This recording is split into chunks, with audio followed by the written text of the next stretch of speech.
The tugboat, for its size, is the most powerful craft afloat.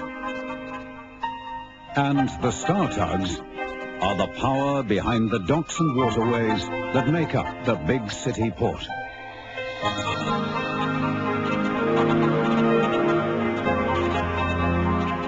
This is TUGS.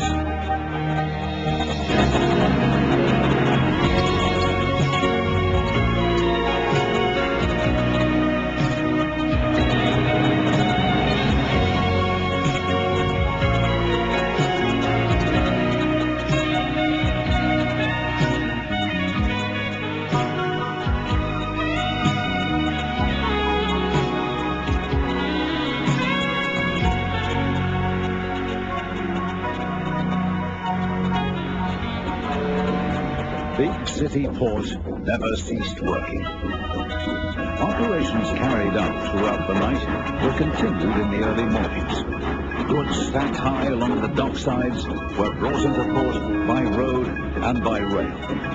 The lorries and wagons were then reloaded with cargo from incoming tramp steamers, ferries and liners for delivery to inland cities and towns. Everyone and every method of transport played a part in moving goods into and out of the port. The work of our tugs was an important link in the chain. It was non-stop and round the clock. The lifeblood of the whole operation was coal. Without this dirty stuff, industry would have ground to a halt. On this very busy day, Big Mac arrived at the briefing having worked all night. You know, it never fails to amaze me. Every day I see something new. Today it's the sight of a floating sack of coal, no less. You've been shipping coal, you mean dirty. Well, at least you don't smell that something. Look here, Top Hat. Course you don't smell, Top Hat. Coal don't have a smell. I know it doesn't, Warrior, but he could get a hose down before coming to join us. We Star Tugs have a reputation to keep up. Even you, Warrior, after a day in the garbage yard, don't look too scruffy. Oh, you worry about this keeping that piece of glass in your eye clean. Not only my monocle, all of me. Of course, you always get out of nasty jobs, don't you? All right, cut the back chat. At least one Star Tug's already been working. Well, we can see that. Yeah, that's enough, Top Hat. You go stretch your neck with car ferry duties. Then take the garbage barge to the city dump. That'll be nice for you. Garbage? Me? Do I have to put up with this? I have to put up with you, Top Hat. Yeah. Top Hat, why do I always have an argument with you? Now, move out. Come on. I'm so sorry. Bye, Top Hat. But I don't see why... Get on with it. Oh, well, here goes.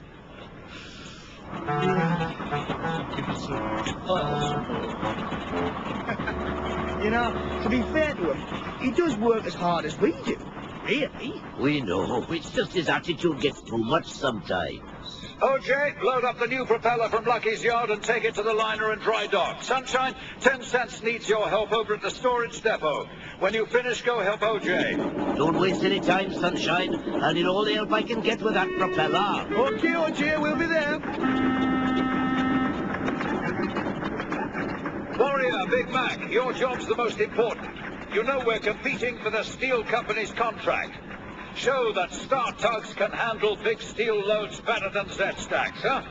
Warrior, see you get your loads across the bay without any mishaps. Be careful, don't forget, it's a very high tide today. Don't try anything rash. Off you go. Right. Quick voice down, then we'll show those Z-Stacks, eh, Warrior? Yeah, we will. I'll hose you down as we travel along, Big Mac. That'll save a bit of time, eh? It was a high tide, highest in years. 10 Cents and Sunshine found the quayside flooded, and they would have to work twice as hard to rescue their barge load. On the other side of the harbour, the steel company was preparing for its move to its new works across the bay.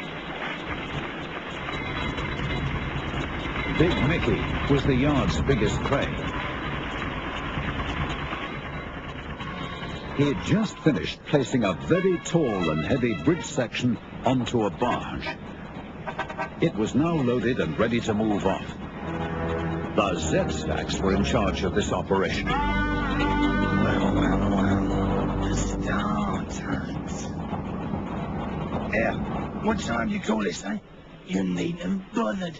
There's no work for you. We've got it all sewn up. Yeah, you said it, Zak. We've as much right to go for this contract as you have. Think you'll do a better job, Big Mouth? You ain't got no chance. 3 against 1, see? No chance. What do you mean 3 against 1? There's only 2 of you. Well, you don't do much at getting the way, warrior, so we count you on our side. Can't stop here all day. We've work to do. So long, losers.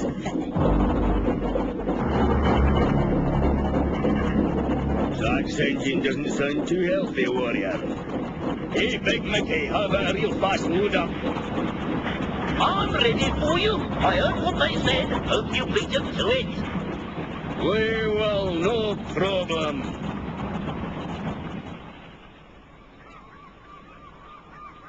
You be careful, warrior. That's some high load you've got there. Just take it easy.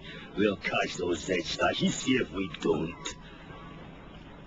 You're all loaded up, guys. Good luck. You can bet on it. Thanks, Big Mickey.